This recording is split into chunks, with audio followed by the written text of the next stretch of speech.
Ate Julian, at dito na kayo nahantong sa pag-aaway? Kasi po dati, ma'am, magkasama po kami sa isang tenant sa upa-upahan. Pinalayas po yan. Pinalayas na 3 buwan di nakabayad. Tapos, ma'am, ngayon, magkatabi-tabi na po kami ng tindahan ng ulam. Ay, nagtitinda din ako. Marami din akong suki. Pero yung suki po na yun, ma'am, yun ang nagsasabi na panis yung paninda niya, hindi maganda yung paninda. Totoo yun! Totoo yun! Yun ang totoo! Kahit may testigo! Yun ang totoo, kasi mas masarap ang paninda ko sa'yo. Hindi totoo yan! Totoo yun! Totoo yan! Kasi, kaya may pagmamahal na pagluluto sa'yo, wala. Kaya, ang customer mo, ang nagsasabi sa'yo, hindi ako. Narinig mo lang.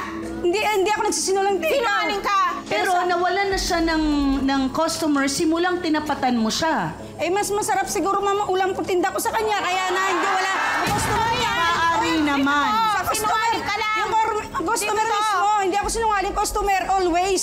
Ang maganda, Sinisiraan mo lang ang customer ko, kaya napunta sa'yo. Hindi ako nagsira ng ulam na lutong ulam mo. Mas masarap yung ulam ko siguro kay pinili ako. Eh, syempre, Kaya yun! Sa akin! Yun! Sa Naninira akin! ka! Sa hirap! Sa akin! Sa akin! Sa hirap ng buhay! Naninira ka! Kaya, laking tulong na rin na babaan ko yung ulam ko.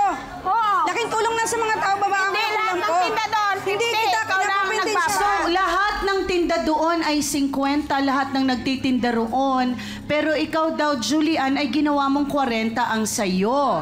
Maganda naman ang layunin mo na mas mura. Pero tila bagang unfair sa Helera. 'Di ba kasi may usapan, dapat yan. Pero pakikinggan pa natin yan mamaya. Ano ang naramdaman mo nung nagsara naman ang karinderya ni Ate Baby Lou? Ma'am, hindi naman ako masaya, ma'am, kasi tinda niya rin yun, ma'am, para panghanap buhay niya rin, ma'am. Sa akin, nagtitinda lang din ako para tulong sa mga tao. Siyempre, para rin sa mga anak ko, na maghanap buhay po ako para may pambili ng gatas sa anak ko. Yun lang po sa akin, ma'am.